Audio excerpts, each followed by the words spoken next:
الله ونعم الوكيل، نعم المولى ونعم النصير. أعوذ بالله السميع العليم من الشيطان اللعين الرجيم. بسم الله الرحمن الرحيم. الحمد لله الذي لم يتخذ ولدا ولم يكن له شريك في الملك ولم يكن له ولي من الذل وكبره تكبيرا.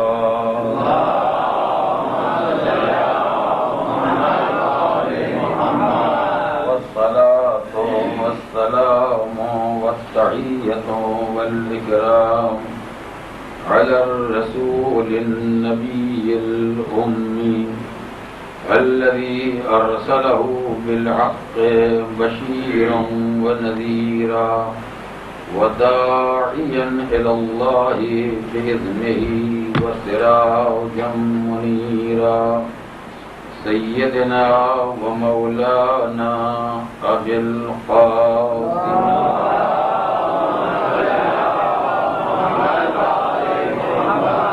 وعلى أهل بيته الطيبين الطاهرين الغر الميامين المعصومين الذين أذهب الله عنهم الرجس وطهرهم تطهيرا.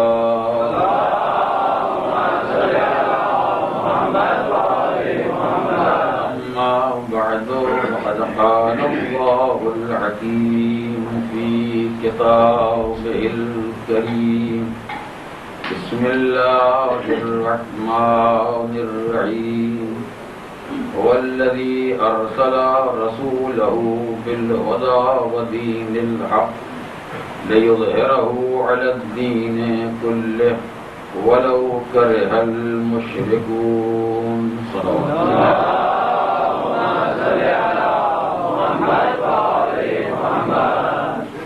وہ پروردگار وہ ہے جس نے اپنے رسول کو ہدایت اور دین حق کے ساتھ بھیجا تاکہ اس دین کو تمام ادیان عالم پر غالب بنائے، اگرچہ یہ بات مشرکین کو یقیناً ناگوار ہو۔ اسلام دین حق ہے، اس کے اصول و قواعد برحق ہیں اور وہ جملہ حقوق کا محافظ ہے۔ اس ذیل میں جو سلسلہ کلام آپ کے سامنے پیش کیا جا رہا تھا، اس میں آج مختصر طور پر مالک کائنات کی ایک عظیم ترین نعمت اور اس کی طرف سے انسان پر عائد ہونے والے حقوق کا تذکرہ کرنا مقصود ہے۔ بیان یقیناً مختصر ہوگا، اس لیے کہ محترم مہمانوں کے آنے کے بعد بہرحال کچھ نہ کچھ وقت ان کے لیے یقیناً چھوڑنا پڑے گا تاکہ آپ حضرات ان کی آمد سے بھی استفادہ کر سکیں۔ مالک کائنات نے انسان کو جو طاقتیں عنایت فرمائی ہیں، جو نعمتیں اور رحمتیں اس کے شامل حال کر دی ہیں، ان میں اگر ایک طاقت انسان کی آنکھوں میں رکھی ہے، ایک طاقت انسان کے کانوں میں رکھی ہے، ایک طاقت کا مرکز اللہ نے انسان کے ہاتھ کو بنایا ہے، ایک نعمت ان پیروں کو قرار دیا ہے، ایک نعمت اس شکم کو قرار دیا ہے۔ مالک کی دی ہوئی طاقتوں میں ایک عظیم احسان پروردگار وہ جنسی طاقت ہے جو پروردگار نے انسان کو عنایت کی۔ ضرورت اس بات کی تھی کہ اس مسئلے کو نہایت ہی تفصیل کے ساتھ اور وضاحت کے ساتھ بیان کیا جاتا ہے، اس لیے کہ ذیل میں بے شمار مسائل وہ ہیں جن سے لوگ یقیناً بے خبر ہیں اس لیے کہ مسئلہ جنس کے تذکرے کو معاشرے نے شجرہ ممنوعہ بنا دیا. ہر انسان کی زندگی کا مسئلہ ہے مگر ہر انسان اس کے تذکرے سے گھبراتا ہے. انسانی زندگی کا سب سے بڑا بنیادی مسئلہ ہے مگر ہر انسان اس سے پرہیز کرنا چاہتا ہے. کوئی تذکرہ نہ خلاف تہذیب ہے نہ خلاف ادب، مگر یہ تذکرہ معاشرے نے خلاف تہذیب بھی بنایا ہے، خلاف ادب بھی بنایا ہے، اور یہ شیطان کی عظیم ترین حکمت عملی. کیا کہنا ہے؟ اس لیے کہ معاشرے میں کسی طاقت سے اتنی تباہی نہیں آتی جتنی تباہی اس طاقت سے آتی، اور معاشرے کو کسی طاقت سے اتنا فائدہ نہیں ہوتا جتنا فائدہ اس طاقت سے ہوتا. انسانوں نے اس طاقت کو نہیں پہچانا مگر شیطان نے اسے خوب پہچانا. وہ جانتا ہے کہ انسانی زندگی کا سب سے عظیم ترین مسئلہ یہ ہے، لہذا اس کی تمام تر کوشش یہ ہے کہ انسان کو کھانے پینے کے مسائل معلوم ہو جائیں، انسان کو دیکھنے سننے کے مسائل معلوم ہو جائیں، انسان کو زندگی کے سارے مسائل معلوم ہو جائیں، مگر وہ مسائل جو انسان کی جنسی طاقت سے وابستہ ہیں وہ انسان کو نہ معلوم ہونے پائیں، تاکہ انسان ان برکتوں سے محروم ہو جائے جو اس طاقت میں رکھی گئی ہیں، ان لعنتوں میں مبتلا ہو جائے جو جہالت اور ناواقفیت سے پیدا ہوئی. ظاہر ہے کہ بیان یقیناً آج مکمل نہیں ہو سکتا، لیکن چونکہ کل شب وفات ام المومنین جناب خدیجہ الکبریٰ ہے، جن کا رشتہ سرکار دو عالم سے زوجیت کا رشتہ تھا، لہذا جو باتیں باقی رہ جائیں گی وہ انشاءاللہ میں کل اس ذہن میں گزارش کروں گا. آج ابتدائی طور پر تمہیدی منزل میں چند باتیں گزارش کرنا ہے تاکہ آپ پروردگار عالم کی دی ہوئی اس طاقت کی اہمیت اور عظمت کا احساس کریں. یہ طاقت انتہائی عظیم بھی ہے، انتہائی خطرناک بھی ہے. اگر آپ اس کی عظمت کو پہچاننا چاہتے ہیں تو بہت آسانی سے آپ پہچان سکتے ہیں. پروردگار نے انسان کو آنکھوں میں بصارت کی قوت دی ہے، انسان جو چاہے دیکھ لے، مگر سارے مناظر اس کی ذات تک محروم رہیں گے، محدود رہیں گے. انسان کو اللہ نے کانوں میں سماعت کی طاقت دی ہے، جو چاہے سن لے، مگر سارا ذخیرہ انسان کی ذات تک محدود رہے گا. جہاں تک چاہے چلا جائے خود ہی جائے گا، جدھر چاہے ہاتھ اٹھا دے خود ہی اٹھائے گا، جتنا چاہے کھا جائے اپنے ہی شکم میں رہے گا. یہ سلسلہ آگے بڑھنے والا نہیں. میرے دیکھنے سے آپ کو فائدہ ہو جائے، میرے سننے سے آپ کو فائدہ ہو جائے، میرے کھانے سے آپ کو فائدہ ہو جائے، میرے چلنے سے معاشرے کو فائدہ ہو جائے، معاشرے کا ان مسائل سے کوئی تعلق نہیں ہے. یہ ساری نعمتیں وہ ہیں جو انسان کی ذات تک محدود ہیں. یعنی پروردگار عالم نے پہلے انسان کو اگر یہ ساری طاقتیں دے دی ہوتی، ان ساری نعمتوں سے نواز دیا ہوتا اور خالی ایک طاقت سے محروم کر دیا ہوتا تو عالم انسانیت ایک ہی انسان کا نام ہوتا. آپ پہلے نظر ہے، زیادہ وضاحت کی ضرورت نہیں ہے. عالم انسانیت فقط ایک انسان کا نام ہوتا. یہ جو عالم انسانیت میں اتنا بڑا مجموعہ دکھائی دے رہا ہے، یہ نہ بصارت کا اثر ہے، نہ سماعت کا اثر ہے، نہ کسی کے ہاضمے کا اثر ہے، نہ کسی کے ہاتھ پاؤں کی طاقت کا اثر ہے. ایک قوت مالک کائنات نے انسان کے حوالے کی. یہ پوری دنیا کی ساری بہار اسی ایک قوت کا نتیجہ ہے. تو جو قوت اتنی بابرکت ہے، یہی وجہ ہے کہ آپ دیکھیں اللہ نے دو انسان ابتدا میں پیدا کیے، اور یہ دونوں انسان ایسے تھے جو ہر طرف سے رشتوں سے محروم تھے.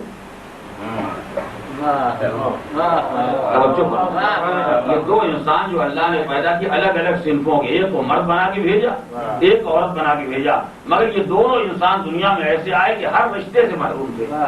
آدم آئے، نہ کوئی باپ، نہ کوئی بیٹا، نہ کوئی بھائی، نہ کوئی چچا، نہ کوئی ماموں، نہ کوئی نانا، نہ کوئی دادا. آدم دنیا میں اکیلے ہر رشتے سے محروم یا ہر رشتے سے الگ. اگر لفظ محروم شان آدم کے خلاف ہے تو ہر رشتے سے الگ، ہر رشتے سے بیگانہ، ہر رشتے سے اجنبی. چلیے اگر مرد ایسا تھا اس کے مقدر میں رشتے نہیں لکھے تھے تو جو اللہ نے عورت کو بنایا تھا تو اسی کو رشتوں کے ساتھ پیدا کیا ہوتا.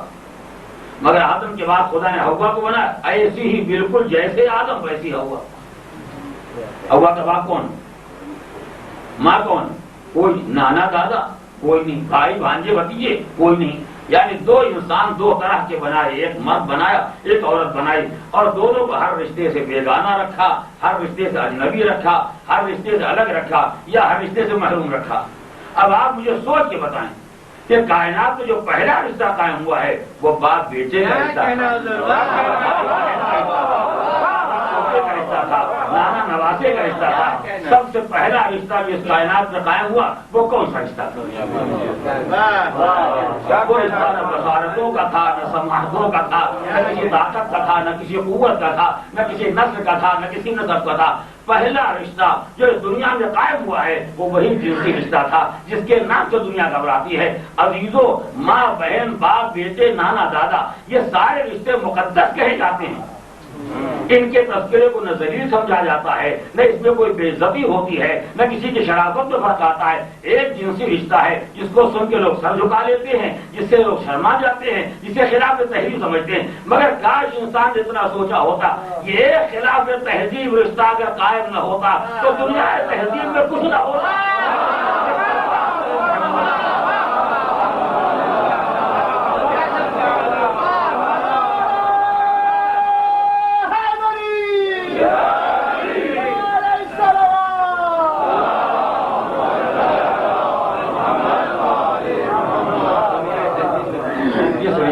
مالک نے ہر مہذب رشتے کی بنیاد بنایا. جب آدم اور حوا کا رشتہ قائم ہوگا جس کو رشتے زوجیت کہتے ہیں, اس کے بعد باپ بھی دکھائی دینے لگے, اولاد بھی نظر آنے لگی, رشتے دار بھی دکھائی دینے لگے, بھائی بھی آ گئے, بھتیجے بھی آ گئے, سبھی دنیا میں آ گئے. مگر یہ سب کو فیض و صدقہ ہے اسی ایک رشتے کا. اب آپ کو اندازہ ہوا کہ اس طاقت کی اصالت, اس کی بنیاد, اس کی جڑیں کتنی مضبوط ہیں کہ پروردگار عالم نے ساری کائنات کی آبادی کی بنیاد اسی ایک رشتے کو قرار دیا. یہ رشتہ اگر درمیان میں نہ ہوتا تو نہ جناب آدم بابا آدم کہے جاتے, نہ جناب حوا کو کوئی ماں حوا کہنے والا ہوتا, نہ حابیل قابل میں برابری قائم ہوتی, نہ اس کے بعد کوئی رشتہ قائم ہوتا, نہ عالم انسانیت میں کچھ ہوتا. جو کچھ بھی ہے وہ سب صدقہ ہے اسی ایک رشتے کا. کیسے اسے غیر مہذب کہا جائے, کیا کہنا ہے سبحان اللہ, کیسے خلاف شرافت کہا جائے, کیسے اس کی عظمت کا انکار کر دیا جائے. یہ تصویر کا ایک رخ ہے. یعنی یہ رشتہ اتنا بنیادی ہے کہ پوری کائنات کی آبادی کا دار و مدار اسی ایک رشتے پر ہے. یہ رشتے کا ایک رخ ہے. اب آئیے ذرا منفی رخ دیکھیے. آپ غلط چیز کھا جائیں آپ کا ہاضمہ خراب ہوگا, غلط منظر دیکھیں آپ کی آنکھوں پر عذاب ہوگا, غلط آواز سنیں آپ کے کانوں پر عذاب ہوگا, غلط راہ میں چلیں آپ کے پیر جہنم میں جائیں گے, غلط طرف ہاتھ اٹھ جائیں گے آپ کے ہاتھوں کو سزا دی جائے گی, دوسرے پر کوئی اثر نہیں ہوگا. کاش میری بات آپ پہچان لیں, دوسروں پر کوئی اثر نہیں ہوگا. یعنی ہر طاقت اگر بہک جائے تو اس کا اثر انسان کی ذات تک محدود رہے گا, مگر جنسی طاقت اگر بہک جائے تو اس کا اثر انسان پر بعد ہوگا, نسلوں پر پہلے ہوگا. اس لیے کہ یہ طاقت نسلوں کی بنیاد ہے. اب پیدا ہونے والے کو ناجائز اولاد کہا جاتا ہے. اب سب پوچھتے اس کی خطا کیا ہے. جب اسلام میں ولد الزنا کے مسائل بیان ہوتے ہیں تو ہر طرف سے ایک ہی آواز اٹھتی ہے, جناب یہ کیوں کہا گیا کہ ولد الزنا پہ اجتماع نہیں ہو سکتا, یہ کیوں کہہ دیا کہ ولد الزنا مرجع تقلید نہیں ہو سکتا, یہ کیوں کہہ دیا کہ ولد الزنا قاضی نہیں ہو سکتا, ولد الزنا حاکم نہیں ہو سکتا ہے, یوں نہیں ہو سکتا, وہ نہیں ہو سکتا ہے. آخر اس کی کیا خطا ہے؟ اب سب کو خطا یاد آ رہی ہے. خطا اس کی نہیں, خطا کی حالتوں کی. خطا رشتے کو غیر مہذب بنا دینے کی ہے, خطا اس سماج کی ہے جس نے سماج کو اس رشتے کی عظمت سے باخبر نہیں ہونے دیا, اس قوت کے خطرات سے آگاہ نہیں ہونے دیا, اور انسان یہ سمجھا یہ طاقت ملی ہے تو وہ اس طاقت کو جہاں چاہے اور جیسے چاہے انسان استعمال کرے. ورنہ اگر انسان کو اس طاقت کی نزاکت سے آشنا کر دیا ہوتا تو شاید دنیا میں یہ تباہی, یہ بربادی اور یہ فساد نہ پیدا ہوتا. ظاہر ہے کہ ایک انسان اگر بہک جائے تو اس کا بہکنا اس کی ذات تک محدود نہیں ہے, بلکہ اس کے بعد جو نسل سامنے آ رہی وہ نسل بھی ذلیل ہو گئی, وہ نسل بھی کسی قابل نہ رہے گی, اس کو بھی کوئی درجہ نہ مل سکا, وہ بھی کسی عظمت کا مالک نہ ہو سکا. یعنی کتنا ہی پڑھا لکھا ہو جائے, ناجائز طریقے سے پیدا ہونے والا انسان کتنا ہی قابل کیوں نہ ہو جائے, 2 رکعت کا امام تک نہیں ہو سکتا. یہ صحیح ہے کہ اس کی کوئی خطا نہیں ہے, مگر جن کی خطا ہے ان کو بھی تو دیکھیے کہ طاقت کے غلط استعمال کا حشر کیا ہوتا ہے. وہی بات جو میں نے جہاد کے بارے میں گزارش کی تھی آپ کے ذہن میں ہوگی کہ لوگ پوچھتے ہیں کہ ظاہر ہے کہ یہ بچہ جو نابالغ ہے اسے غلام کیوں بنا لیا گیا؟ عورت تو میدان میں تلوار لے کے نہیں آئی تھی، کافر کے گھر کی عورت کو کنیز کیوں بنا دیا گیا؟ ان کی کیا خطا ہے؟ خطا ان کی نہیں ہے، خطا ان نالائقوں کی ہے جنہوں نے اپنے مستقبل کو نہیں پہچانا اور اسلام کے مقابلے میں آگے۔ اسلام نے مسئلے کو صیغہ اعراض میں نہیں رکھا، یہ کافروں کے مقابلے میں فتح حاصل ہو گئی تو کسی کو غلام بنا لیا، کسی کو کنیز بنا لیا۔ اسلام نے اپنے قانون کا بہت پہلے اعلان کر دیا، جو ہمارے مقابلے پر آئے وہ اس انجام کو سمجھ کے آئے، اور کیا نہیں، جو ہمارے مقابلے پر لڑنے کے لیے آئے وہ اس حقیقت کو پہچان کے آئے کہ اس کا انجام فقط تلوار نہیں ہے، اس کا انجام فقط قتل نہیں ہے، بلکہ اس کے ظلم کا نتیجہ اس کی ذات تک محدود نہیں رہے گا، نسلوں میں آگے بڑھے گا، اولاد کو غلام بننا پڑے گا، بیٹیوں کو کنیز بننا پڑے گا۔ اگر اتنی بڑی ذلت کے لیے تیار ہو تو ہمارے مقابلے پر آئے، اگر نہیں تیار ہے تو نہ آئے۔ اسلام نے پہلے بتا دیا جو ناجائز اولاد ہے وہ امام جماعت نہیں ہو سکتا، مرجع تقلید نہیں ہو سکتا، قاضی نہیں ہو سکتا، حاکم نہیں ہو سکتا، تاکہ بدبختی کرنے والا یہ پہچان لے کہ ہماری بدبختی کا اثر ہماری ذات تک محدود نہیں رہے گا، نسلوں میں سے اثر آگے بڑھے گا، اور جب یہ اثر نسلوں میں آگے بڑھے گا تو اس کے معنی کیا ہے کہ جس پر جتنا اثر پڑتا جائے گا وہ اتنا ہی ذکر خیر کرتا جائے گا۔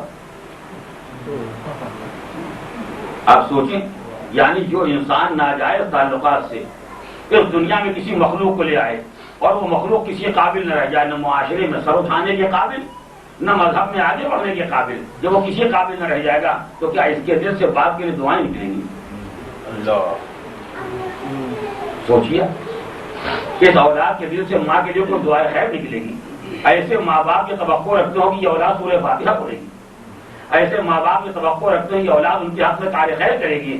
اپنے جذبات کی تسکین کے وقت سوچا ہوتا کہ مستقبل کیا ہونے والا، اپنے جذبات کی تسکین کے وقت سوچا ہوتا کہ ہمارے اعمال کے اثرات کہاں کہاں آگے بڑھنے والے ہیں۔ اگر تنہا ہماری ذات تک محدود رہتے تو جتنا چاہتے کھا جاتے، بدہضمی ہو جاتی، اسپتال جاتے، قبرستان جاتے، لیکن بھلا اپنی ذات تک محدود رہتی۔ اللہ کی ہر دی ہوئی طاقت کے ناجائز استعمال کا اثر انسان کی ذات تک محدود رہتا ہے۔ یہ طاقت خدا نے اتنی عظیم اور خطرناک عنایت کی ہے کہ اگر اس کا ناجائز استعمال ہو جائے تو اس کا اثر انسان کی ذات تک محدود نہیں رہے گا، نسلوں پر اثر پڑے گا، اگلی نسلوں پر اثر پڑے گا، آنے والے انسانوں پر اثر پڑے گا، اور آنے والا انسان جتنا ذلیل ہوتا جائے گا جانے والا اس کی نگاہ میں اتنا ہی ذلیل ہوتا جائے گا۔ صلوات پڑھیں محمد والے۔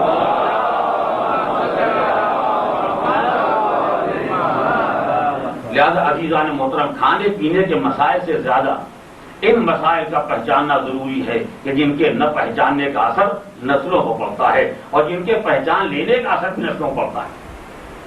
اگر انسان ان مسائل کو پہچان لے تو اس کا اثر یقیناً نسلوں کو ہوتا ہے۔ ہمارے جو معصومین کی ارشادات ہیں آپ کہیں نہ کہیں سن ہی لیتے ہیں، یا تو حضرت العوام کے کسی صفحے پر دیکھ ہی لیتے ہیں۔ ایک چھوٹی سی بات جو اسلام نے بیان کی، بظاہر دیکھیں بہت چھوٹی ہے، مگر اس کا اثر نسلوں پر کتنا عظیم، کتنا حسین ہوتا ہے، اسے وہی افراد جانتے ہیں جنہوں نے ان برکتوں کو پہچانا ہے، یا وہ پروردگار جانتا ہے جو انسان کے اقدامات کے نتیجے میں نسلوں میں برکت عنایت فرماتا ہے۔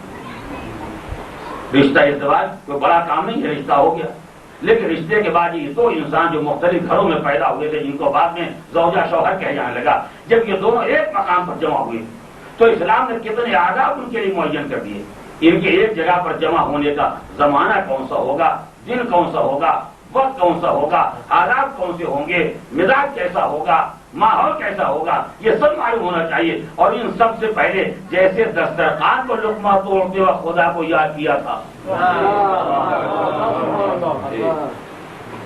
جب انسان نے اللہ کی دی ہوئی قوت ہاضمہ کو استعمال کرنا چاہا تو جو لقمہ تولا کا بسم اللہ الرحمن الرحیم، نتیجہ کیا ہوا کہ نام خدا کی برکت سے دو فائدے ہو گئے۔ غلط غذا نہیں کھائی، اس لیے کہ نام خدا سے حرام تو نہیں کھایا جا سکتا، اللہ کے نام سے ناجائز تو نہیں کھایا جا سکتا، اور نام خدا نے اپنا اثر دکھایا۔ جب اللہ نے کا نام لے کے بندے نے کھا لیا تو پروردگار عالم نے قوت ہاضمہ کو تیز تر بنا دیا، اللہ نے اس غذا میں برکت دے دی جس میں طاقت پیدا ہو گئی، توانائی پیدا ہو گئی۔ ایک نام خدا جو لقمہ توڑتے وقت آ گیا تھا، اس نے انسان کو حرام سے بچا بھی دیا، حلال کو بابرکت بھی بنا دیا۔ اسی لیے اسلام نے کہا جب اس زندگی کا آغاز ہو یہ بھی اللہ کی دی ہوئی ایک طاقت ہے. جب اس طاقت کے استعمال کا وقت آئے تو اس کا خیال رکھنا کہ ایسا نہ ہو کہ جذبات یاد رہ جائیں خدا ذہن سے نکل جائے. سبحان اللہ. ایسا نہ ہو کہ خواہشات یاد رہ جائیں اور خیال خدا ذہن سے نکل جائے. اس لیے کہ خواہشات کسی کا مستقبل نہیں بناتے, خواہشات کوئی برکت نہیں پیدا کرتے, جذبات کسی کی زندگی کو نہیں بنایا کرتے. نام خدا ہے جو زندگی کو بناتا ہے, نام خدا ہے جو مستقبل کو بناتا ہے. اگر جذبات یاد رہے اور خدا بھول گیا تو نسلوں میں بے برکتی پیدا ہو جائے گی, اور اگر خدا یاد رہ گیا تو نسلوں میں برکت پیدا ہوگی. شریف اور غیر شریف اولاد الگ سے نہیں پیدا ہوتی, یہ ماں باپ ہی کے کیریکٹر کا نتیجہ ہوگا.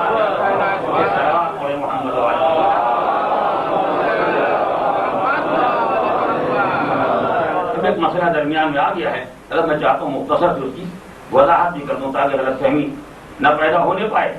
تو میں نے عرض کیا کہ اگر اس دن طاقت کا استعمال غلط ہو جائے, اس دن دونوں انسانوں کا تعلق ناجائز ہو جائے تو اس کا اثر نسلوں کو پڑتا ہے. لیکن اثر نسلوں کو پڑتا ہے اس کے معنی یہ نہیں ہے کہ نعوذ باللہ اگر کوئی انسان حرام سے پیدا ہو گیا تو اس کی نماز بھی بیکار ہو گئی, اس کا روزہ بھی بیکار ہو گیا, اس کے اعمال بھی بیکار ہو گئے اور گویا وہ جہنم ہی کے لیے بنایا گیا. ایسا کوئی قانون اسلام میں نہیں.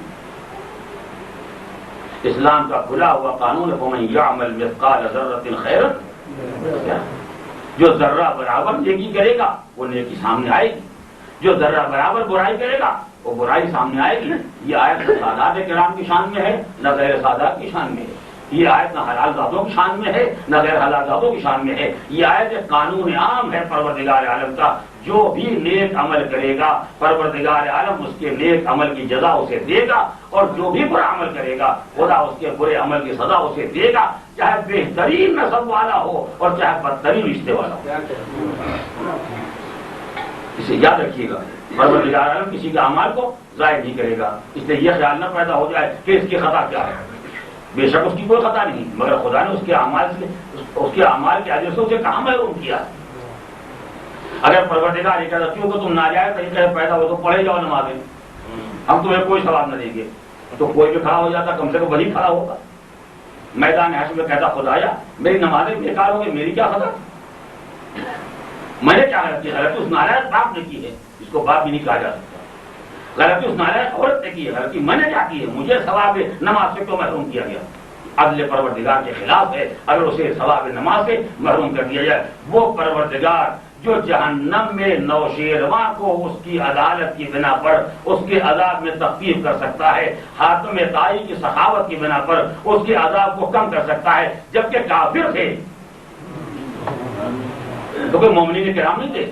جب پروردگار عالم ان کے اعمال کی بنا پر اگر جنت میں نہیں جا سکتے ہیں تو جہنم میں ان کے عذاب کو کم کر سکتا ہے, یعنی عمل کو بے اثر نہیں بنایا.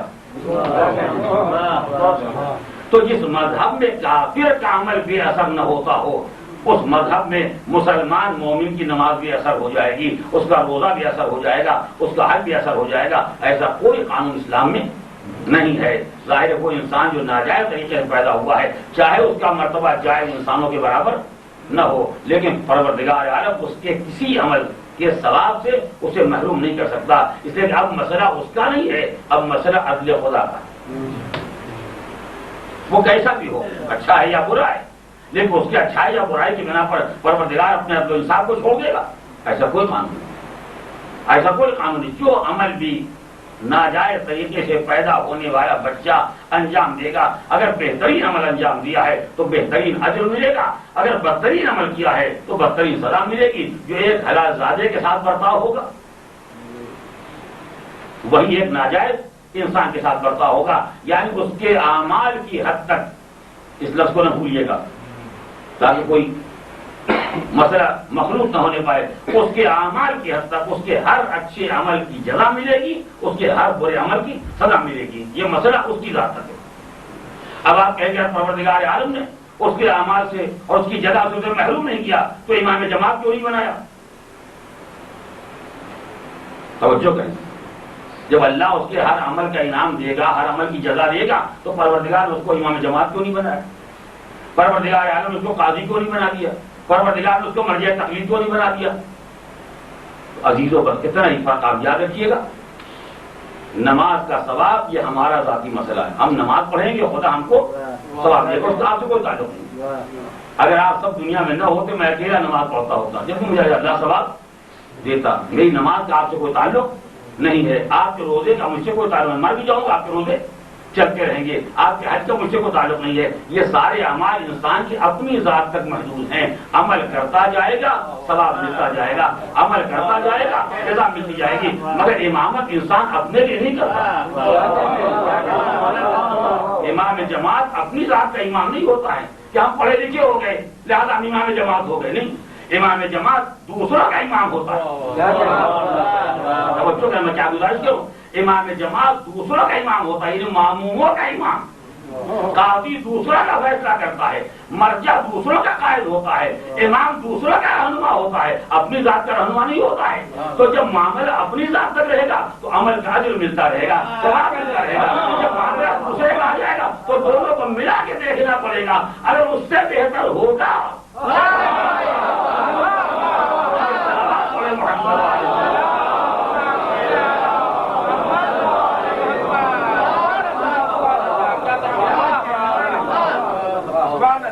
یہ مسئلہ دوسروں کے آگے بڑھانے کا ہے, یہ مسئلہ دوسروں کو مقدم کرنے کا ہے. اگر یہ اس سے بہتر ہوگا تو اس کا امام جماعت ہو جائے گا. اسی لیے کہا کہ یہ نہیں ہو سکتا ہے یہ جاہل 100 سال کا بوڑھا اور ایک 15-20 سال کا نوجوان پڑھا لکھا آ جائے. ان کا چونکہ یہ بڑے میاں بوڑھے ہو گئے ہیں کہ ان کو امام بنا دیا جائے, ایسا کوئی کام ہمارے کو نہیں. ایک فاجر انسان آ گیا اور سارے عادل کھڑے ہوئے نماز پڑھ لیتے ان کو آگے بڑھا دیا گیا. ہمارے یہاں تو ایسا نہیں. حالانکہ ظاہر فاسق کے اعمال بیکار نہیں ہے. توجہ کا میں کیا گزارش ہو, فاسق کے اعمال بیکار نہیں ہے. اگر کوئی آدمی فاسق ہے خدا نہ کرتا اور وہ نماز پڑھتا ہے تو خدا اس کے نماز کا ثواب بھی دے گا, اس کے فسق کا عذاب بھی کرے گا. یہ نہیں کہ اس کی نماز باطل ہو گئی کیونکہ فاسق اور اس کا روزہ بیکار ہو گیا, نہیں, اس کا اپنا اثر ہے, اس کے فسق و فجور کا اپنا اثر ہے. تو جب تک انسان کی ذات تک مسئلہ رہے گا اس کے احکام الگ رہیں گے. جب مسئلہ دوسرے سے ملا کے طے کیا جائے گا تو اس کے معاملات الگ ہو جائیں گے. اسی لیے پروردگار عالم نے ناجائز پیدا ہونے والے بچے کو اس کے اعمال کے شرف سے محروم نہیں کیا. لیکن یہ بھی نہیں ہو سکتا ہے کہ اس میں ایک کمزوری پائی جاتی ہے, اس کمزوری کو نظر انداز کر دیا جائے, اور جن میں کمزوری نہیں پائی جاتی ان کے سر کو مسلط کر دیا جائے.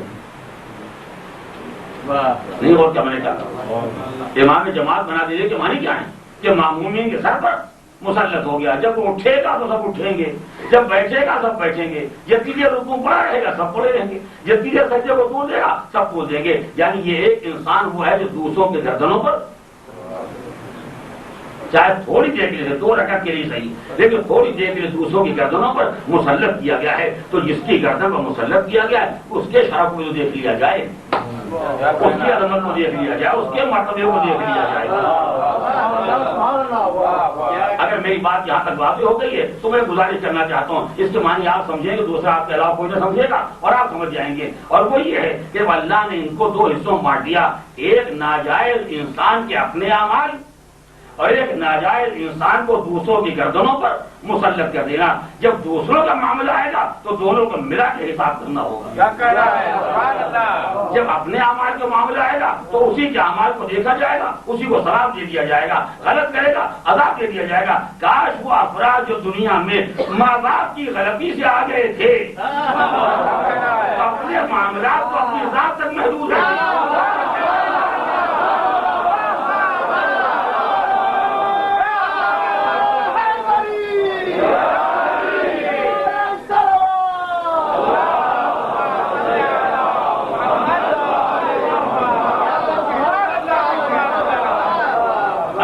معاملات کو اپنی ذات تک محدود رہتے, اپنی نمازوں کا ثواب لے لیتے, اپنے روزوں کا اجر لے لیتے, اپنے حج کا ثواب لے لیتے, اپنے اعمال کا بہترین ثواب لیتے, کوئی پریشانی ہی نہ پیدا ہوتی. اتنا شوق نہ پیدا ہوا ہوتا کہ آج امام جماعت بن جائے, تب اسی کے سہارے امام قوم بن جائے, اس سے بڑھ کے نہ جانے امام کیا بن جائے. چاہے اگر یہ حوصلہ نہ پیدا ہوا ہوتا تو کوئی پریشانی نہ پیدا ہوتی. ہم نے ہر انسان سے کوئی جھگڑے کا ٹھیکہ تو نہیں لیا ہے. گردن پر مسلط ہونے کا ارادہ کرے نا, ہمیں تحقیق کرنے کی ضرورت نہیں.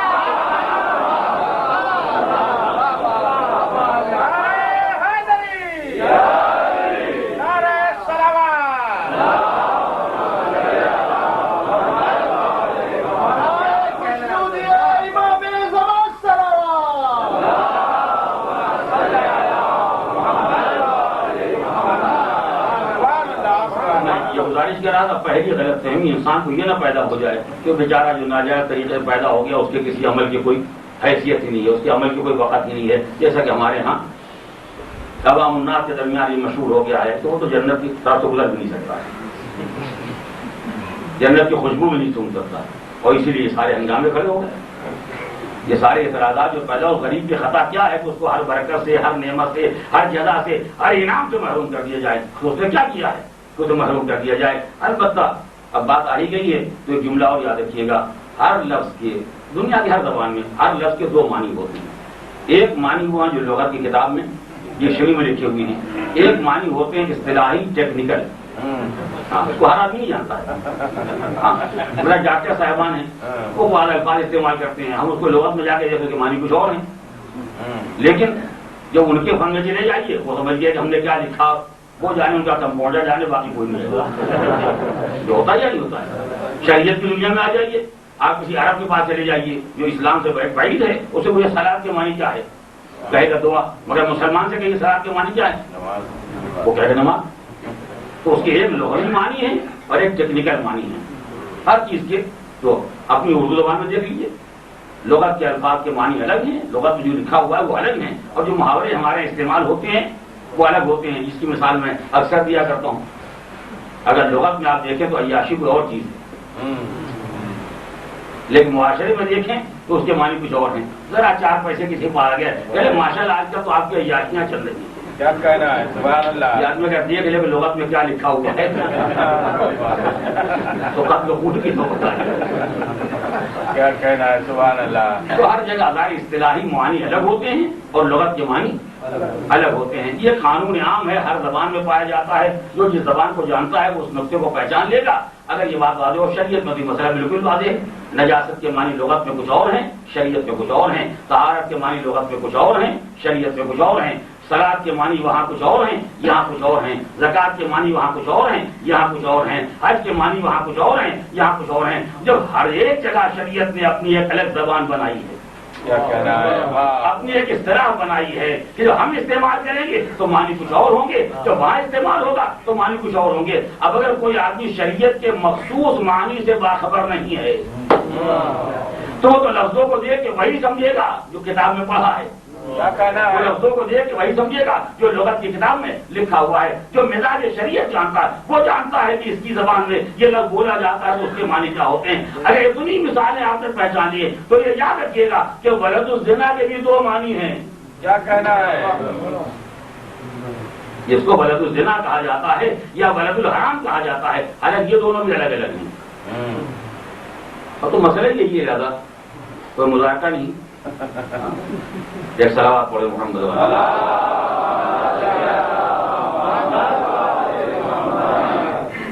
دعا کیجیے کہ محترم مہمان جلدی آ جائیں تاکہ آپ کو فرصت ہو مجھے۔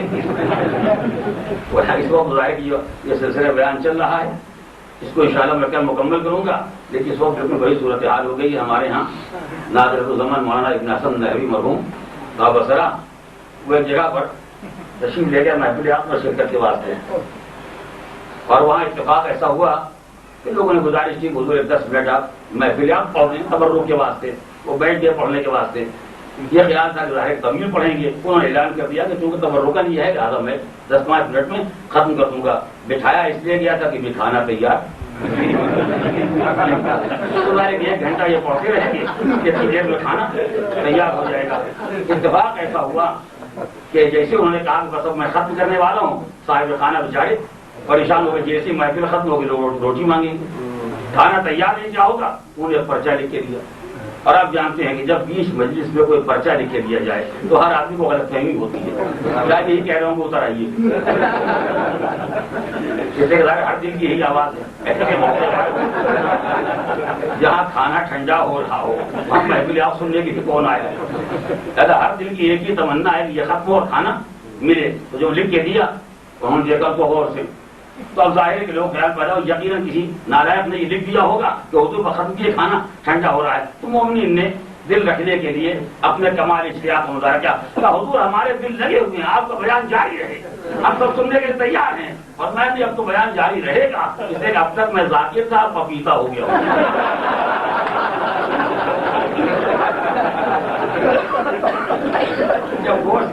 کیا کبھی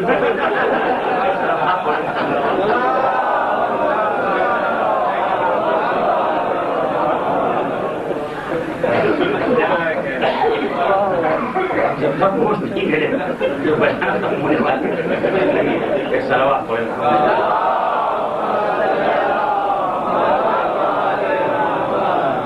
تو میں یہ گزارش کر رہا تھا کہ یہ مسئلہ بھی آپ کے ذہن میں رہے کہ شریعت کی زبان میں جس کو ولد الزنا کہا جاتا ہے وہ الگ ایک چیز ہے، اور جس کو ولد الحرام کہا جاتا ہے وہ الگ ایک چیز ہے. بہت سامنے کی مثال ہے اور آج کا سمجھنا آسان بھی ہے. ماہ رمضان کے دنوں میں، روزے کی حالت میں، ماہ رمضان کے دن میں زوجہ شوہر کے تعلقات جنسی حرام ہیں یا نہیں؟ بڑی بات ہے. جو چیزیں حرام کی گئی جن سے روزہ باطل ہو جاتا ہے ان میں کھانا پینا ہے اور عورت مرد کے جنسی تعلقات ہیں، لیکن اس کے معنی یہ نہیں ہے کہ جیسے مؤذن نے صبح کی اذان میں اللہ اکبر کہا طلاق ہو گئی. یہ روزہ ہے، کوئی تعزیہ تو نہیں.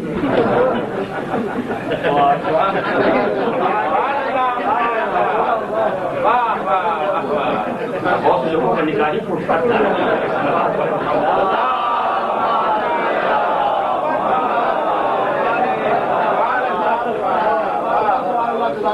لہٰذا ایسا نہیں ہے کہ جیسے مؤذن نے اللہ اکبر کہا ویسے رشتہ ختم ہو گیا، اور شام کو جیسے مؤذن نے کہا اللہ اکبر معلوم پھر انکہ تو ہو گیا. ایسا کوئی قانون تو نہیں ہے.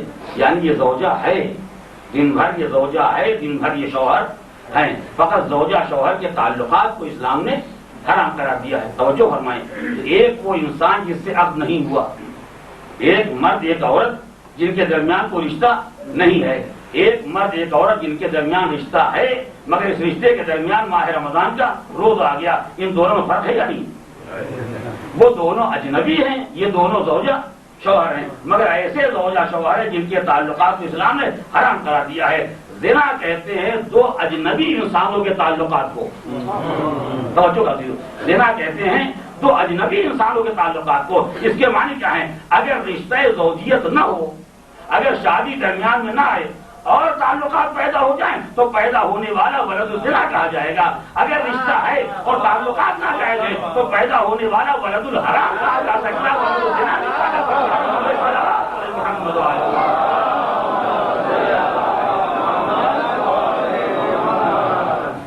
نعرہ صلوات.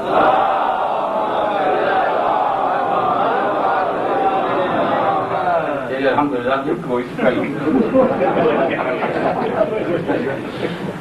نعرہ صلوات.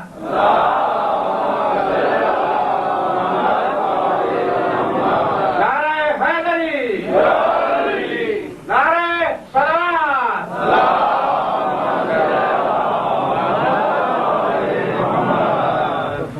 بار دیگر نعرہ صلوات.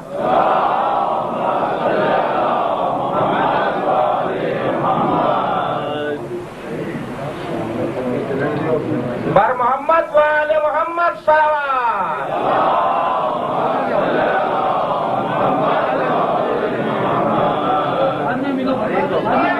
آپ حضرات راستہ دیں، حضرات اثر آنے دیں. نعرہ صلوات.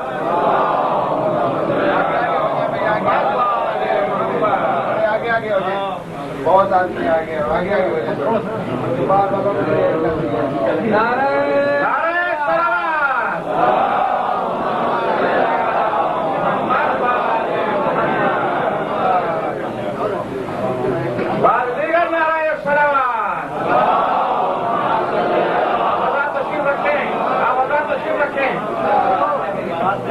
تشریف رکھیں. یہ کام بعد میں ہوگا. تشریف رکھیں. خوشنودی امام زمان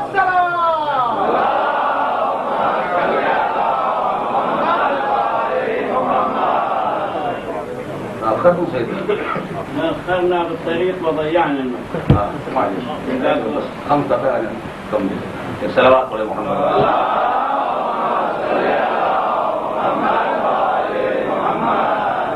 الحمدللہ کہ جس شخصیت کا جتنی دیر سے آپ انتظار کر رہے تھے وہ تشریف لے آئے اور آپ کی زحمت بھی تقریباً کچھ کم ہو گئی ہے، ختم نہیں ہوئی ہے، اور میری زحمت تو بالکل ہی ختم ہو رہی ہے. اور بہرحال یہ ہمارے لیے انتہائی سعادت خوشبختی اور برکت کا موقع ہے کہ ایسے جید حضرات ہمارے سامنے تشریف فرما ہیں، جن میں آیت اللہ عظمیٰ آقا سیستانی کے داماد اور ان کے نمائندے حجت الاسلام آقا سید مرتضیٰ تشریف فرما ہیں۔ یہ بیک وقت نمائندے بھی ہیں اور آقا کے داماد بھی ہیں، اور ہمارے ہاں داماد سے اچھا نمائندہ کون ہو سکتا ہے؟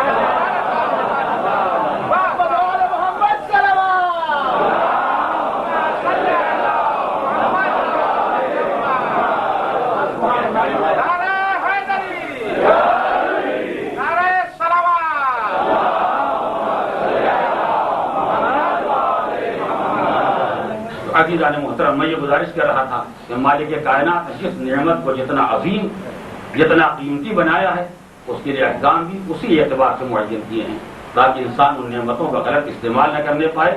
ان نعمتوں کے غلط استعمال سے سماج اور معاشرے میں کوئی تباہی اور بربادی نہ پیدا ہونے پائے۔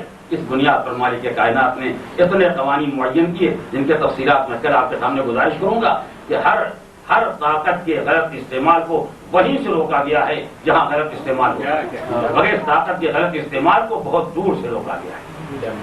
فقط یہی نہیں ہے کہ دو انسانوں کے تعلقات کو اسلام نے ناجائز قرار دیا، نامحرم پر نگاہ کرنے کو حرام قرار دیا، اس لیے کہ مسئلہ اتنا خطرناک ہے جس پر دور سے اگر پہرے نہ بٹھائے جائیں گے تو انسان کہیں بھی بہک سکتا ہے، کہیں بھی قدموں میں لغزش پیدا ہو سکتی ہے، اور جہاں قدم میں لغزش پیدا ہو جائے نسلوں کی تباہی کا خطرہ ہے، آنے والے انسانوں کی بربادی کا خطرہ ہے۔ لہذا مالک کائنات نے اتنا عظیم انتظام کیا اور ائمہ طاہرین نے اسی اعتبار سے اہتمام کیا، اتنے راستے حلال سے کھول دیے کہ جہاں حرام کی گنجائش نہ رہی۔ اسی لیے مولا کائنات فرمایا کرتے تھے کہ اگر ظالموں نے حلال راستوں پر پابندی عائد نہ کی ہوتی تو سوائے بدنصیبوں میں کوئی زنا کرنے والا نہ پیدا ہوتا، مگر کیا کرے، ہر انسان کو خواہش ہوتی اس کی برادری میں اضافہ ہو جائے۔ اسلام بھی یہ چاہتا ہے کہ مسلمان پیدا ہوں، مومن پیدا ہوں، صاحبان تقویٰ اور صاحبان کردار پیدا ہوں۔ لہذا اسلام نے کردار سازی کا اہتمام انسان کی پیدائش کے پہلے سے کیا ہے۔ دنیا میں انسان بعد میں آئے گا، آداب آپ پہلے طے کیے گئے ہیں، آداب نکاح پہلے طے کیے گئے ہیں تاکہ انسان اس دن کے بارے میں سوچ لے کہ آنے والا کیسا ہوگا، اور ہم آپ کیا، ہمارے آپ کے قدموں میں تو لغزش پیدا ہو سکتی ہے۔ اگر ہمیں یہ سمجھایا جاتا کہ رشتوں پر نگاہ رکھنا تو کوئی بڑی بات نہیں ہے، جن کے یہاں لغزش کا کوئی امکان نہیں تھا، جن کے یہاں خطا کا کوئی امکان نہیں تھا، وہ بھی اولاد کے مستقبل کو نگاہ میں رکھے ہوئے ہیں۔ بھیا عقیل کسی بہادر خاندان، اس لیے کہ مقصد یہ نہیں ہے کہ دنیا میں آنے والوں کی تعداد میں اضافہ ہو جائے، مقصد یہ ہے کہ اسلام کے جانثار آ جائیں، مقصد یہ ہے کہ اسلام کے محافظ آ جائیں۔ لہٰذا کوئی ایسا بہادر خاندان بتاؤ جہاں میں اب کروں تو جو اولاد پیدا ہو وہ کربلا میں میرے حسین کے کام آئے، دین اسلام کے کام آئے۔ یہ مولا کائنات کا اہتمام تھا، یہ مولا کائنات کا انتظام تھا، جس کے نتیجے میں مولا نے جناب ام البنین سے اب فرمایا اور مالک کائنات نے وہ اولاد عنایت فرمائی جو اولاد کربلا میں کام آئی، جو اولاد دین حق کے کام آئی۔ کون ایسا قربانی دینے والا اور ایسی خوش نصیب ماں کون ہوگی جس کی اولاد کو اتنی عظمت حاصل ہو جائے کہ سب لشکر والے کہے جائیں، سب فوجی کہے جائیں، سب سپاہی کہے جائیں، مگر ام البنین کا لشکر کا علمدار اور اس عظمت کا مالک ہو کہ جب آ کے سامنے کھڑا ہو جائے، مولا اب اجازت، آقا اب مرنے کی اجازت دیجیے، تو حسین نے کہا بھیا تمہیں کیسے اجازت دوں، تم تو میرے لشکر کے علمدار ہو، جب لشکر کا علمدار مارا جاتا ہے تو لشکر کے حوصلے پر جاتے ہیں۔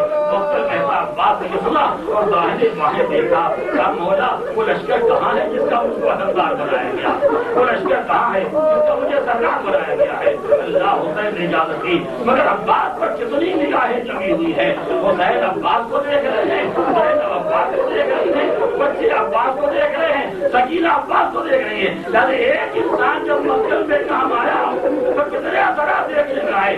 جیسے مقصد سے آواز آئی شیر اپنا آئے گا، حسین کے ہاتھ میں مقصد پہنچ گئی، جیسے بھائی نے آگے کا بہن اب عباس پڑھے کے لائیں گے، میں کہا میرے بابا نے مجھے معلوم ہو گیا جب میرے بابو اور میرے پورا بابو جائے گی، جب مسجد لے کے حسین آئے بچی دیکھے دیکھا تو لوٹ آیا، بابا میرے چچا کا بیٹی کیا تم چچا کا انتظار کر رہی ہو؟ کیا پاپا کیسے انتظار لگے تھی؟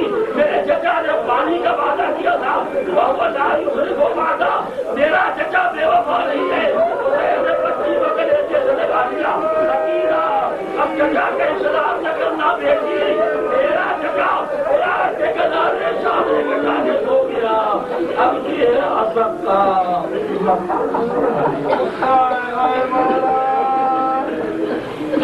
سيعلم الذين أي منقلب ينقلبون إنا لله وإنا إليه راجعون إلهي بحق الزهراء وأبيها وبعلها وبنيها بار الہ جملہ مومنین کو اعمال صالحات کی توفیق جو بیمار بحق بیمار کربلا انہیں شفاء کامل عاجل، جو مشتاق حج و زیارات ہیں انہیں حج و زیارات سے مشرف، پرچم اسلام کو سربلند فرما، پرچم کفر و شرک و نفاق کو سرنگوں فرما، انقلاب اسلامی کی حفاظت فرما، ظہور امام میں تعزیز فرما، امین کے اصحاب و انصار و عوان شمار۔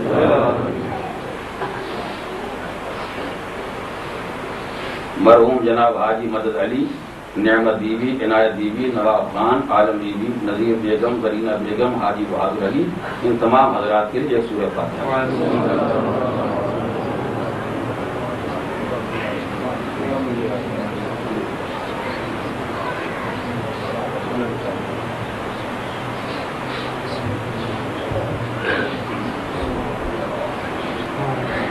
یہ بھی حسن اتفاق ہے کہ ہمارے معزز مہمان حجت الاسلام جناب آغا سید مرتضیٰ، بہرحال ہم کو یہ بھی شرف حاصل ہے کہ ہمارے آپ کے تقریباً قدیم رشتے ہیں، صحیح ہم وطن بھی ہیں، اس اعتبار سے بہرحال ہماری زبان سے بھی آشنا ہیں، وہ آپ کے سامنے تشریف لائیں گے اور تھوڑی دیر کچھ اپنے بیانات سے اور مواعظ سے آپ حضرات کو مستقبل فرمائیں گے۔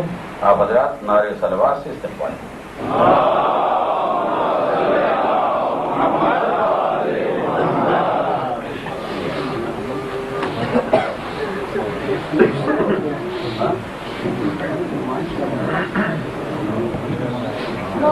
محمد وآل محمد سلام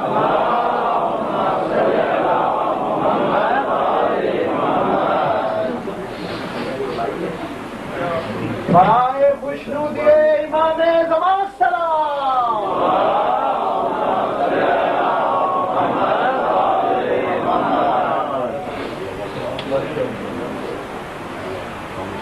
بسم الله الرحمن الرحيم والصلاة والسلام على أشرف الأنبياء والمرسلين وحبيب إله العالمين سيدنا وقائدنا وطبيب نفوسنا وشفيع ذنوبنا أبي القاسم محمد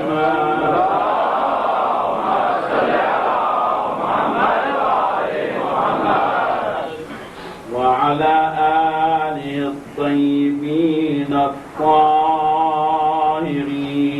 المعصومين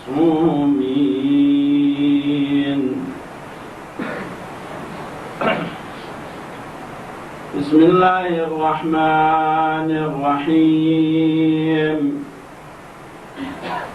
وإن تعدوا نعمة الله لا تحصوها صدق الله العلي العظيم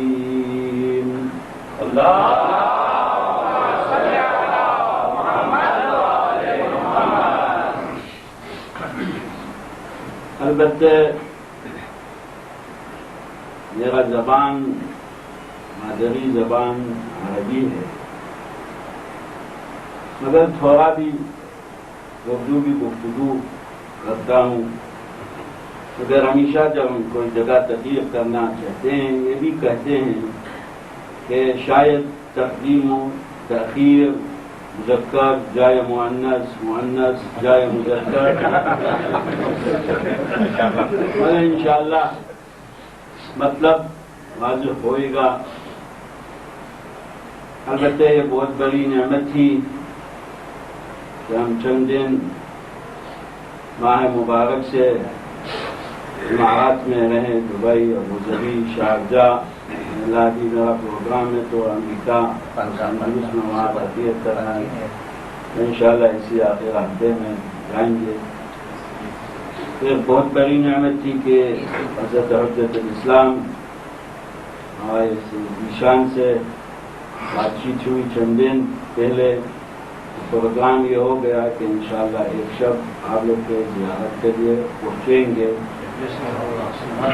اور بھی نعمت پوری ہو گئی کہ حضرت حجت الاسلام سید علی میلانی ایک بڑے شخصیت ہمارا مراجع سے جو مرحوم آیت اللہ عظمی میلانی مشہد میں تھے، ان کے دادا ہوتے ہیں، ان کا والد مرحوم حجت الاسلام والمسلمین سید عباس میلانی، یہ بھی بہت بڑی نعمت تھی کہ ہم اس کے خدمت میں دبئی سے یہاں تک آ گئے۔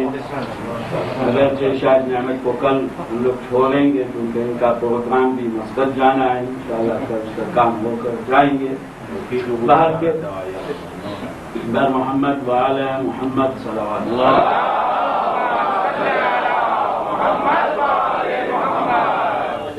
اللہ تبارک و تعالی اس آیے مبارکہ میں فرماتا ہے وَإِن تَعُدُّوا نِعْمَةَ اللَّهِ، اگر آپ لوگ خدا کی نعمت کو حساب شمار کرنا چاہتے ہیں نہیں کر سکتے۔ وَإِن تَعُدُّوا نِعْمَةَ اللَّهِ لَا تُحْصُوهَا۔ اب پورے نعمت کے بارے میں اس 15-20 منٹ میں وقت مختصر ہم کچھ گفتگو نہیں کر سکتا ہوں، مگر ایک مسئلہ یہاں ہے، مگر یہ سب جو نعمت ہے اللہ تبارک و تعالیٰ کی ہم پر آپ کے بیٹھنا یہاں نعمت ہے، حضرت حجت الاسلام سے ایشان تقریر کرتے ہیں نعمت ہے، الحمدللہ یہ جگہ جو مخصص ہے امام بارے کا، جہاں بھی جاتے کرتے آپ لوگ پوچھ لیجئے امام بارہ پاکستانی کے امام بارہ کہاں، وہاں بتلائیں گے، کیونکہ تقریباً 20-25 منٹ میں ہم لوگ ڈھونڈ رہے جگہ۔ ہم بہت دن سے یہاں مدینہ زائد آئے ہیں، بہت گڑبڑ ہو گیا ایک طرف باقی کافی نعمت ہے اللہ تبارک و تعالیٰ کا انسان پر۔ سب سے بڑی ترین نعمت، سب سے بڑی ترین نعمت کون سی نعمت ہے؟ البتہ پہلی نعمت کہ انسان اس دنیا میں پیدائش ہوا، آپ ہے۔ اگر ہر انسان صاحب ان سے پوچھیں گے اس دنیا سے آنے سے پہلے کہاں تھے، کیا کہنا ہے؟ معلوم نہیں ہے، مگر خدا کے فضل سے، خدا کی نعمت سے کہ آپ عدم سے وجود تک آ گئے۔ اب اس نعمت کا بعد کہ نعمت الایمان، ہمارے پاس دو چیزیں، ایک اسلام ہے، وہ ایک ایمان ہے۔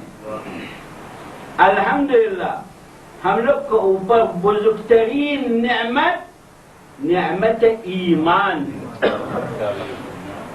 ہر مومن مسلمان بھی ہے، ولی ہر مسلمان مومن نہیں ہے۔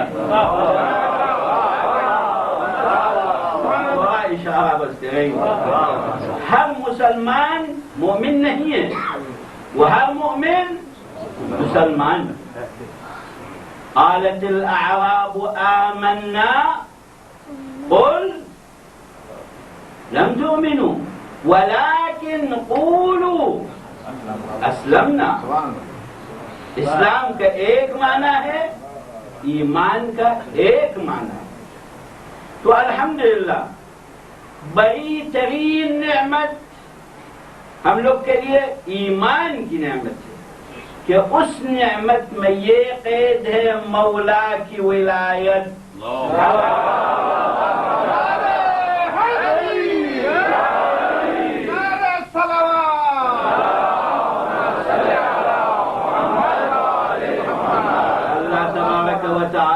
فضل سے کہ مولا کی، ان کے اولاد کی، اہل بیت کی محبت ہم لوگ کے دل میں. صحیح، مال بھی نعمت ہے، اولاد بھی نعمت ہے، مقام بھی نعمت ہے، مگر یہ سب نعمت ہو اس نعمت کے ساتھ برابر نہیں ہے. سب سے بڑی ترین نعمت نعمت الولایہ ان جعلنا من المحبین لعلی وآل علی. ایک واقعہ مختصر ہم آپ کے سامنے پیش کرتے ہیں، شاید بھی حجت الاسلام سے دیشان سے بھی سنا ہے آپ واقعہ. پیغمبر کے اصحاب سے ایک شخص کا نام ہے ابو ذر، بڑی شخصیت.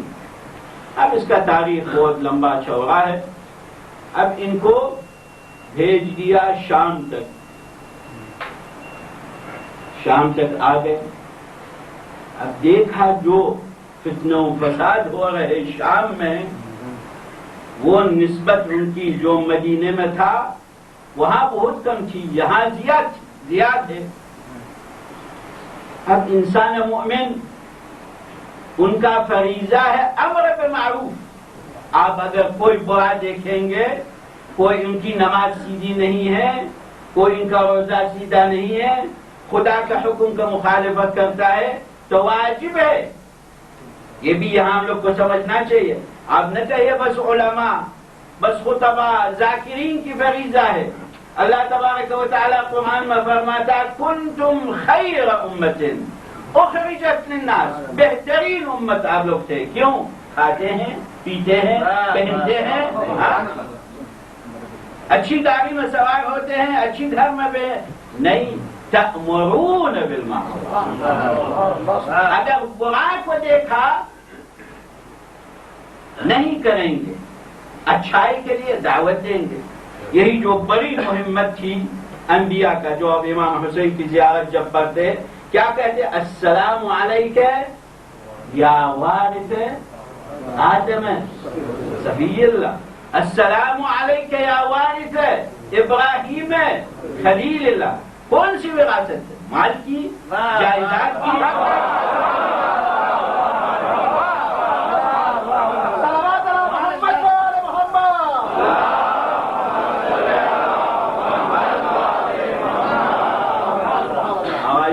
روایت لائی نحن معاشر الانبیاء لا نورث. حضرت صدیق کے تاریخ کے بارے میں ان کا حق کو منع کیا. بابا کیوں میرا حق منع کرتے؟ کہتے پیغمبر نے کہا کوئی ارث نہیں ہے. مگر یہ جو ارث یہاں جو زیارت میں ہے، وراثت انبیاء، وراثت اصلاح، وراثت امر بمعروف ہے، نہی از منکر ہے. یہی اللہ تبارک و تعالی فرماتا کنتم خیر امت اخرجت للناس تأمرون بالمعروف. آپ نہ کہیے کہ علماء بس ان کی مسئولیت ہے، مراجع کی نہیں، سب کی مسئولیت ہے. آپ بھی مسئول ہے، ہم بھی مسئول ہے، ہمارا مرجع بھی مسئول ہے. مگر ہر انسان ان کی قدرت کے حساب سے، کوئی لاکھوں کو، کروڑوں آدمی کو جیسے ہمارا مراجع ہے ابلاغ تبلیغ کر سکیں گے تو ان کے اوپر لازم ہے. ہم نظار کے لیے وہ لازم ہے. آپ اہل بیت کے لیے، اپنے بال بچے کے لیے، ہمسائے کے لیے، رشتہ دار کے لیے اس مقدار تک واجب ہے. جب ابو ذر دیکھا یہ بہت فتنہ و فساد ہو رہا ہے معاویہ کے حکومت میں، اب آتے تھے دروازے پر کھڑے ہوتے ہیں اللہم لعن الآمرین بالمعروف. یہ لوگ بھی خلفاء بنی عباس و بنی امیہ امر بالمعروف کرتے ہیں، خود منکر کرتے ہیں. مردوں کو کہتے آؤ اچھائی کرو، خود برائی کرتے ہیں. اب یہ کہا اللہم لعن الآمرین، جو آپ لوگ اچھائی کے لیے دعوت کرتے ہیں منکر تم لوگ کرتے ہیں. اب صبح کو بیچ مجلس میں کھڑا ہوتا ہے، اب عاجز ہو گیا. کہا اس کا علاج، ایک اس کا بہت غلام ہوشیار تھا، کہا اس کا علاج میرے پاس ہے.